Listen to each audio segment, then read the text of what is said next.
നമ്മൾ ഭാഗവതത്തിലേക്ക് കടക്കുന്നതിന് മുമ്പ് ഭാരതീയ സംസ്കാരം എന്താണെന്ന് മനസ്സിലായില്ലേ ഭാഗവതം എന്താണെന്ന് മനസ്സിലാവുള്ളൂ. അതുകൊണ്ട് നമ്മൾ അവിടുന്ന് തുടങ്ങിയത്. ഭാരതീയ സംസ്കാരം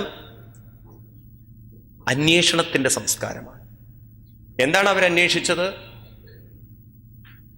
അവരന്വേഷിച്ചത് മനസ്സ് എവിടെ നിന്ന് വന്നു. അതിനു മുമ്പ് അവരന്വേഷിച്ചിട്ടുണ്ട്. മനസ്സുകൊണ്ടും അന്വേഷിച്ചു, മനസ്സിനെ കുറിച്ചും അന്വേഷിച്ചു. മനസ്സുകൊണ്ട് അന്വേഷിച്ചത് ഭൗതികമായും ഭൗതിക വിജ്ഞാനമായും, മനസ്സിനെ കുറിച്ചുള്ള അന്വേഷണം ആത്മീയമായും മാറി. അങ്ങനെയാണ് ഈ ലോകത്തിൽ രണ്ടു തരം ജ്ഞാനശാഖകൾ വന്നത്. ഒന്ന് ഭൗതികമായ ജ്ഞാനവും, രണ്ട് ആത്മീയമായ ജ്ഞാനവും. എന്താ ഇത് തമ്മിലുള്ള വ്യത്യാസം? ഒന്ന് മനസ്സിനെ കൊണ്ട് അന്വേഷിച്ചു, മനസ്സിനെ വെച്ച് അന്വേഷിച്ചു.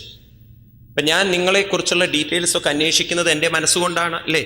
നിങ്ങൾ എവിടെ നിന്ന് വന്നു, നിങ്ങൾ ആരാണ്, നിങ്ങളുടെ ഡീറ്റെയിൽസ് ഒക്കെ ഞാൻ ചോദിക്കുമ്പോൾ അത് മനസ്സുകൊണ്ട് അന്വേഷിക്കുന്നത്.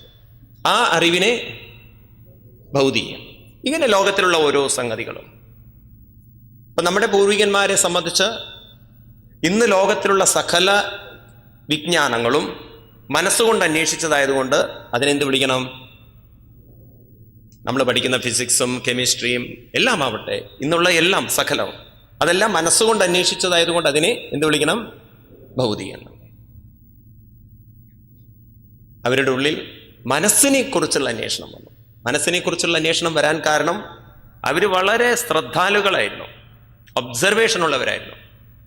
അപ്പൊ അവർ മനസ്സിലാക്കിയത് ഈ ശരീരം അത് ജനിച്ചു, ജീവിച്ചു, മരിക്കുന്നു. ഈ പ്രകൃതിയിലുള്ള ഏത് ജീവജാലങ്ങളെയും പോലെ അത് തിരിച്ച് പ്രകൃതിയിലേക്ക് പോകണു. അപ്പൊ അവർക്ക് മനസ്സിലായി പ്രകൃതിയുടെ ഒരു നിയമം എന്താണെന്ന് വെച്ചാൽ പ്രകൃതിയിൽ നിന്ന് വന്നതെല്ലാം പ്രകൃതിയിലേക്ക് തിരിച്ചു പോകും എന്നുള്ള ഒരു നിയമം, പ്രകൃതി നിയമം അവർക്ക് ബോധ്യപ്പെട്ടു. അപ്പൊ അവർ ജിജ്ഞാസുക്കളായി. അങ്ങനെയാണെങ്കിൽ ഈ ശരീരത്തിലൂടെ ഇത്രയും കാലം ജീവിതം ജീവിച്ച, അനുഭവങ്ങൾ അനുഭവിപ്പിച്ച, എനിക്ക് പലതും അനുഭവം തന്ന എൻ്റെ മനസ്സ് അതെങ്ങോട്ടാണ് പോകുന്നത്? അതെങ്ങോട്ട് പോകുന്നില്ല? പ്രകൃതിയിലേക്ക് പോകുന്നില്ല. ശ്രദ്ധിക്കണേ, ഈ പറയുന്നത് അത് ശരീരത്തിൻ്റെ കൂടെ പ്രകൃതിയിലേക്ക് പോകുന്നില്ല. കാരണം പ്രകൃതിയിലേക്ക് പോയിരുന്നു എങ്കിൽ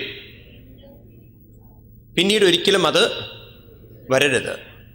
അപ്പം നമ്മളിവിടെ കാണുന്ന ഒരു പ്രതിഭാസം അല്ലെങ്കിൽ ഒരു വ്യക്തമായൊരു ബോധ്യം, നമുക്ക് പ്രതിഭാസമല്ല, നമ്മുടെ അനുഭവം, ഇവിടെ ഓരോരുത്തരുടെയും മനസ്സ് മറ്റൊരാളിൽ നിന്ന് വ്യത്യസ്തമാണെങ്കിൽ ഈ മനസ്സ് ഈ ശരീരം എടുക്കുന്നതിന് മുമ്പും ഉണ്ടായിരിക്കണം.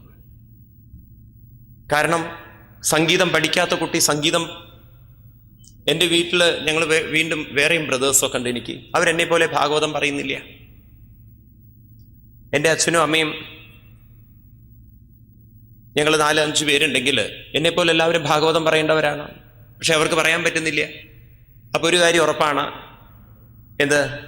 എല്ലാവരുടെയും സംസ്കാരം ഒരുപോലെ അല്ലെങ്കിൽ ഈ സംസ്കാരമെല്ലാം നേരത്തെ കൊണ്ടുവന്നിരുന്നതാണ് അല്ലെങ്കിൽ നേരത്തെ ഉള്ളതാണ്.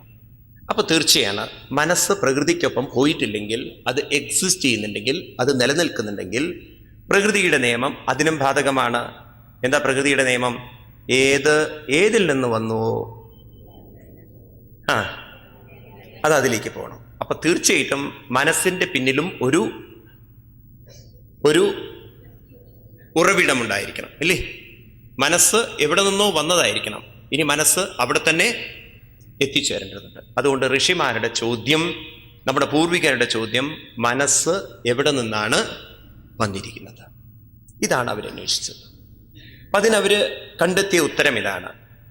ഈ ശരീരം പ്രകൃതിയിലേക്ക് പോവാൻ കാരണം ഈ ശരീരത്തെ നിലനിർത്തുന്നത് പഞ്ചഭൂതങ്ങളാണ്. അപ്പൊ തീർച്ചയായിട്ടും മനസ്സ് ഏതിലേക്ക് പോകണം എന്ന് നിശ്ചയിക്കുന്നത് ശരീരമല്ല എന്നവർക്ക് മനസ്സിലായി. കാരണം ശരീരമില്ലാത്തപ്പോഴും മനസ്സ് സ്വപ്നാടനം ചെയ്യുന്നുണ്ട് അല്ലേ? അപ്പൊ പിന്നെ ആര് നിലനിർത്തണോ? അവർക്ക് മനസ്സിലായി മരിച്ച ശരീരത്തിൽ മനസ്സില്ലാത്തതിന് കാരണം, നമ്മളിൽ ഇപ്പോൾ മനസ്സ് പ്രവർത്തിക്കാൻ കാരണം മനസ്സ് ഉണർന്നു വരണമെങ്കിൽ, ഉണർന്ന് പ്രവർത്തിക്കണമെങ്കിൽ, ഉറങ്ങുമ്പോഴും അതിന് നിലനിൽക്കണമെങ്കിൽ, ഈ ശ്വാസോച്ഛ്വാസ പ്രക്രിയ നടക്കണമെങ്കിൽ ഈ ശരീരത്തിൽ ചൈതന്യത്തിന്റെ സാന്നിധ്യം വേണം.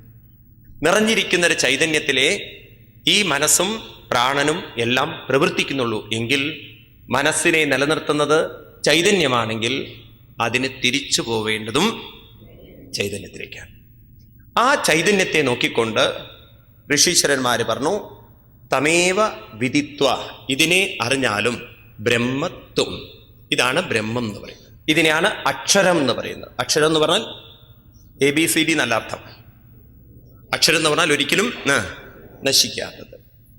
അപ്പൊ ഇവിടെ രണ്ടെണ്ണം നശിക്കുന്നില്ല. ഏതെല്ലാം? മനസ്സും നശിക്കുന്നില്ല, ചൈതന്യവും നശിക്കുന്നില്ല. എന്നാൽ മനസ്സ് നശിക്കുന്നില്ല എന്ന് പറയാൻ പറ്റുമോ? മനസ്സിനും നാശമുണ്ട്. അതിന് നാശം എന്നല്ല പറയാ, അതിനും ലയമുണ്ട്. ഏതിലേക്ക്? ചൈതന്യത്തിലേക്ക്. ഇനി ഭഗവാൻ ഗീതയിൽ പറയുന്നുണ്ട്, ഇതിനെ അവ്യക്തമെന്നും അക്ഷരമെന്നും മനസ്സിലാക്കൂ. ഇതിനെ നിങ്ങൾ മനസ്സിലാക്കി കഴിഞ്ഞാൽ യം പ്രാപ്യന് നിവർത്തന്തേ തദ്ധാമ പരമം മമ. ആര് ഇതിനെ അനുഭവിക്കുന്നോ, ആരിതിൽ എത്തിച്ചേരുന്നോ അവർക്കൊരിക്കലും പുനരാവർത്തിയില്ല. എന്ന് വെച്ചാൽ ഇനി ഒരിക്കലും ഇതുപോലെ തിരിച്ചു വരേണ്ടതില്ല. അപ്പൊ നമ്മുടെ ജീവിതത്തിന്റെ ഒരു വലിയ ഉദ്ദേശം എന്ന് പറയുന്നത്, ഈ ശരീരം നമ്മൾ മെനക്കെട്ടാലും മെനക്കെട്ടില്ലെങ്കിലും ഇത് പ്രകൃതിയിലേക്ക് പോവും. എന്നാൽ നമ്മൾ എന്തിനു വേണ്ടി പ്രയത്നിക്കേണ്ടതുണ്ട്? മനസ്സിന് വേണ്ടി, അതിനെ ചൈതന്യത്തിലേക്ക് എത്താൻ പ്രയത്നിക്കേണ്ടതുണ്ട്. അപ്പൊ ഒരു ചോദ്യം ഇന്നലെ ചോദിച്ചത് ആവർത്തിക്കുകയാണ് നിങ്ങൾക്ക് ഉറപ്പിക്കാൻ വേണ്ടിയിട്ട്. സ്വാമി, ശരീരം സ്വാഭാവികമായിട്ട് മണ്ണിലേക്ക് പോകുന്നത് പോലെ മനസ്സും ചൈതന്യത്തിലേക്ക് പോവില്ലേ? ഇല്ല. അങ്ങനെ പോകുമായിരുന്നെങ്കിൽ നമ്മളിവിടെ ഇരിക്കില്ലല്ലോ. അതിനെന്താ കാരണം? കാരണം മനസ്സിനെ അതിലേക്ക് ഉയർത്താൻ സമ്മതിക്കാതെ അതിനെ ശരീരത്തോട് ചേർത്ത് പിടിച്ചു വെക്കുന്ന ഒരു നെഗറ്റീവ് ഫോഴ്സ് നമ്മുടെ കൂടെയുണ്ട്. അതിനെയാണ് മായ എന്ന് പറയുന്നത്. മായ എന്ന് പറഞ്ഞാൽ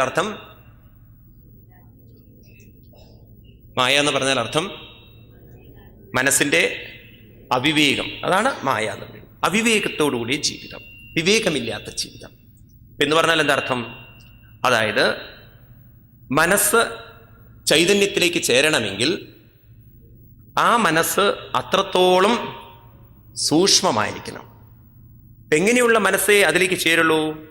ശാസ്ത്രം പറയുന്നു, ഏതൊരു മനസ്സാണോ സമബുദ്ധി കൈവരിച്ചിരിക്കുന്നത് ആ മനസ്സിന് മാത്രമേ ഏതിലേക്ക് ചേരാൻ സാധിക്കുകയുള്ളൂ? ചൈതന്യത്തിലേക്ക്. അപ്പോ അവിവേകമുള്ള മനസ്സെന്ന് പറഞ്ഞാൽ എന്തായിരിക്കണം അർത്ഥം? ഏത് മനസ്സിനാണോ സമബുദ്ധിയില്ലാത്തത് അവരൊക്കെ ശാസ്ത്രത്തിന്റെ ദൃഷ്ടിയിൽ ആരാണ്? അവിവേകികളാണ്. അപ്പം ഭാഗവതം, വേദങ്ങള് ഇതൊക്കെ നമ്മളെ ഹെൽപ്പ് ചെയ്യുന്നത് അവിവേകത്തിൽ നിന്നും മനസ്സിനെ വിവേകത്തിലേക്ക് ഉയർത്താനാണ്. അവിടുന്ന് പിന്നെ എളുപ്പമായി യാത്ര അല്ലേ? അതായത് നിങ്ങൾ ഒരാളെ യാത്ര അയക്കുമ്പോൾ, ട്രെയിനിൽ യാത്ര അയക്കുന്ന സമയത്ത് വെട്ടിയും കുട്ടിയൊക്കെ ആയിട്ട് റെയിൽവേ സ്റ്റേഷനിൽ എത്തിക്കുക എന്നുള്ളൊരു ജോലിയുണ്ട്. അവിടെ എത്തിക്കഴിഞ്ഞാൽ പിന്നെ ഈസിയാണ്. അപ്പൊ ആ റെയിൽവേ സ്റ്റേഷനിൽ എത്തിക്കുന്നത് പോലെ അവിവേകത്തിൽ നിന്നും നമ്മളെ എവിടെ എത്തിക്കണം? വിവേകത്തിലേക്ക്. ഇത്രയും മനസ്സിലായി. അതുകൊണ്ട് ഋഷീശ്വരന്മാര് പറയുന്നു, ഭാരതീയ സങ്കല്പത്തിൽ ഈശ്വരൻ എന്ന് പറഞ്ഞാൽ, വളരെ ശ്രദ്ധിക്കണേ ഞാൻ പറയുന്നത്, ഈശ്വരൻ എന്ന് പറയുന്നത് നമ്മളിൽ ഓരോരുത്തരിലും നിറഞ്ഞിരിക്കുന്ന ആ ചൈതന്യ ശക്തിയാണ് എന്ത് പറയുന്നത്? ഈശ്വരൻ എന്ന് പറയുന്നത്. അപ്പൊ നമ്മൾ ഇങ്ങനെയല്ലല്ലോ സ്വാമി മനസ്സിലാക്കിയത്. കുട്ടിക്കാലം മുതലേ നമ്മളൊക്കെ ആചാരങ്ങളിലൂടെ വന്നവരാണ്. അന്ന് നമ്മൾ കുട്ടിക്കാലത്ത് നമുക്കറിയില്ല എവിടെ ഈശ്വരൻ. അമ്മയച്ഛനാണ് കുഴപ്പമുണ്ടാക്കിയത്. ഇമ്പോറ്റി എന്നൊക്കെ പറഞ്ഞ് കൊണ്ട് തൊഴിപ്പിച്ചത് അമ്പലത്തിലാണ്, പൂജാമുറിയിലാണ്. അന്ന് നമ്മളോട് രണ്ട് കാര്യമാണ് പ്രാർത്ഥിക്കാൻ പറഞ്ഞത്. ഒന്ന് പറഞ്ഞു, നല്ല ബുദ്ധി തരണേ, നല്ല കുട്ടിയാക്കണേ ഭഗവാനെ. അപ്പൊ തന്നെ ഉറപ്പാണ്, നല്ല കുട്ടിയാക്കണേ എന്ന് പറഞ്ഞു കഴിഞ്ഞാൽ അമ്മയച്ഛനും ഉറപ്പിച്ചു, നീ ആരല്ല, നല്ല കുട്ടിയല്ല എന്ന്. നിങ്ങളിതൊക്കെ ചെയ്യുന്ന മിസ്റ്റേക്കാണത്, നല്ല കുട്ടിയല്ല. ഇനി രണ്ടാമത്തെ കാര്യം പ്രാർത്ഥിക്കുന്നത്, രോഗങ്ങളൊന്നും തരലേ, വിഷമങ്ങളൊന്നും തരലേ, ബുദ്ധിമുട്ടുകളൊന്നും തരലേ ഭഗവാനെ. അപ്പോൾ ഉറപ്പിച്ചു, ഇതൊക്കെ തരുന്നത് രണ്ട് ദ്രോഹം അദ്ദേഹത്തിന് കൊടുത്തു. പ്രശ്നങ്ങളൊക്കെ അങ്ങാണ് തരുന്നത്. അതുകൊണ്ട് ഞാൻ എന്താ ചെയ്യാൻ തരരുത്. അപ്പം നമ്മൾ കുട്ടിക്കാലത്തെ ഉറപ്പിച്ചിരിക്കുന്ന ഒരു കാര്യം, ദൈവം എന്ന് പറയുന്നത് ഒരു വിഗ്രഹത്തിലോ പൂജാമുറിയിലോ ഇരിക്കുന്ന ശക്തിയാണ്, അല്ലേ? എന്നാൽ ശാസ്ത്രങ്ങൾ നമ്മളെ പഠിപ്പിക്കുന്നത്, ഭാഗ്യവശാൽ ശാസ്ത്രത്തിലേക്ക് വരാൻ സാധിച്ചതുകൊണ്ട് ശാസ്ത്രങ്ങൾ നമ്മളെ പഠിപ്പിക്കുന്നത്, ഈശ്വരൻ എന്ന് പറയുന്നത് ഒരു രൂപമല്ല. ഈശ്വരൻ എന്ന് പറയുന്നത് നമ്മളിൽ ഓരോരുത്തരിലും നിറഞ്ഞിരിക്കുന്ന ചൈതന്യത്തെയാണ്. അങ്ങനെയാണെങ്കിൽ വളരെ ശ്രദ്ധിക്കൂ നിങ്ങളെ, നാം ഈശ്വരനോട് ഇപ്പോൾ നമ്മൾ വേറെയായി കാണുമ്പോൾ ആ ഈശ്വരനെ നമ്മൾ പരിമിതപ്പെടുത്തുന്നു, ഒരു വിഗ്രഹത്തിൽ ഒതുക്കുന്നു. എന്നാൽ ഈശ്വരൻ സർവ്വവ്യാപിയാണെങ്കിൽ, സർവത്ര നിറഞ്ഞിരിക്കുന്നവനാണെങ്കിൽ ആ ഈശ്വരൻ ഒരിക്കലും ഒരു വിഗ്രഹത്തിൽ ഒതുങ്ങി നിൽക്കാൻ പറ്റില്ല. പറ്റുമോ? ഈശ്വരൻ എല്ലായിടത്തും ഉണ്ടാവണം. ഇപ്പോൾ ഈ നിമിഷം ഇവിടെ ഉണ്ടാവണം, നല്ലല്ലേ സർവ്വവ്യാപിയാവുള്ളൂ. ആണോ അല്ലയോ? ഈ വസ്ത്രത്തിൽ നൂല് സർവ്വവ്യാപിയാണെന്ന് പറഞ്ഞാൽ ഇതിലെല്ലായിടത്തും നൂലുണ്ടായിരിക്കണം. ഇതുപോലെ ഈശ്വരൻ സർവ്വവ്യാപിയാണെന്ന് എല്ലാ ശാസ്ത്രങ്ങളും അതാ പറയുന്നത്. അങ്ങനെയാണെങ്കിൽ ഈ നിമിഷം നമ്മുടെ കൂടെ ആരുണ്ടാവണം? ഈശ്വരൻ ഉണ്ടാവണം. അതുകൊണ്ട് ഭാരതീയ ഋഷിമാര് പറഞ്ഞ ശരി തന്നെയാണ്, ചൈതന്യം തന്നെയാണ് ഈശ്വരൻ. ശങ്കരാചാര്യസ്വാമികൾ പറയുന്നു, ജീവോ ബ്രഹ്മൈവ ന അപര. ജീവൻ തന്നെയാണ് ബ്രഹ്മം. ക്ലിയർ ആവുന്നുണ്ടോ? വീണ്ടും നമ്മൾ ഭാഗവതത്തിലേക്ക് നോക്കിക്കഴിഞ്ഞാൽ, ഞാൻ ഭാഗവതം നിങ്ങൾ ഉറപ്പിക്കുകയാണ് ഈ കാര്യം. ഭാഗവതത്തിലേക്ക് നോക്കിക്കഴിഞ്ഞാൽ ആരെയാണ് നാരായണൻ വാസുദേവൻ എന്നൊക്കെ പറയുന്നത്? ക്ഷേത്രജ്ഞ ആത്മാ പുരുഷ പുരാണോ സാക്ഷാൽ സ്വയം ജ്യോതിരജപരേശ നാരായണോ ഭഗവാൻ വാസുദേവ സ്വമായയാത്മന്യവദീയമാനം. 5-ാമത്തെ സ്കന്ധത്തില് 11-ാമത്തെ അധ്യായത്തില് 13-ാമത്തെ ശ്ലോകം, അതാണ് ഈ പറയുന്ന ശ്ലോകം. ക്ഷേത്രജ്ഞൻ എന്ന് പറഞ്ഞാൽ, അപ്പോഴും നമ്മൾ കുട്ടിക്കാലത്തെ ക്ഷേത്രം എന്ന് പറഞ്ഞാൽ ഉറപ്പിച്ചിരിക്കുന്നത് അമ്പലം എന്നാണ്. ഗീതയിലേക്ക് വരുമ്പോഴാണ് മനസ്സിലാവുക ക്ഷേത്രം എന്ന് പറയുന്നത് അമ്പലത്തിനെയല്ല. അവിടെ ഭഗവാൻ പറയുന്നത്, ഇദം ശരീരം കൗന്ദേയ ക്ഷേത്രമിത്യഭിധീയതേ ഏതദ്യോ വേത്തിദം പ്രാഹു ക്ഷേത്രജ്ഞ ഇതി തദ്വിദാം ക്ഷേത്രജ്ഞം ചാപിമാം വിത്തി സർവക്ഷേത്രേഷു ഭാരത ക്ഷേത്രജ്ഞയോർജ്ഞാനം യത്തജ്ഞാനം മതം മമ. ഈ ശരീരത്തെയാണ് കൗന്ദേയ ക്ഷേത്രമെന്ന് വിളിക്കുന്നത്. ഈ ശരീരത്തിനെയാണ് ക്ഷേത്രം എന്ന് വിളിക്കുന്നത്, അമ്പലത്തിലെയല്ല. ഈ ശരീരത്തിലിരിക്കുന്ന ചൈതന്യത്തെയാണ് ക്ഷേത്രജ്ഞൻ എന്ന് വിളിക്കുന്നത്, അല്ലേ? അപ്പൊ ക്ഷേത്രജ്ഞൻ ആത്മാ സ്വയം ജ്യോതി. ഈ സ്വയം ജ്യോതിയായിരിക്കുന്ന ചൈതന്യത്തെയാണ് നാരായണോ ഭഗവാൻ വാസുദേവ. സംശയമില്ലല്ലോ, നാരായണനെന്നും വാസുദേവനെന്നും. അപ്പൊ നമ്മൾ വസുദേവരുടെ പുത്രനാണെന്ന് തോന്നുമോ? അല്ല. വീണ്ടും നിങ്ങൾ വിഷ്ണു സഹസ്രനാമത്തിലേക്ക് കടന്നു വരൂ. അവിടെ വിഷ്ണു സഹസ്രനാമം കഴിഞ്ഞിട്ട് വേദവ്യാസ മഹർഷി പറയുന്നുണ്ട് ആരാ വാസുദേവൻ. വേദവ്യാസ മഹർഷി തന്നെ വ്യക്തമായി അവിടെ എഴുതി വെച്ചിട്ടുണ്ട്. ആരാണ്? വാസനാൽ വാസുദേവസ്യ വാസിദം ഭുവനത്രയം സർവഭൂത നിവാസോസി വാസുദേവ നമോസ്തുതേ. ആരാണ് വാസുദേവൻ? സർവഭൂത നിവാസോസി വാസുദേവ നമോസ്തുതേ. എല്ലാവരിലും വസിക്കുന്നവനാണ് ആര്? വാസുദേവൻ.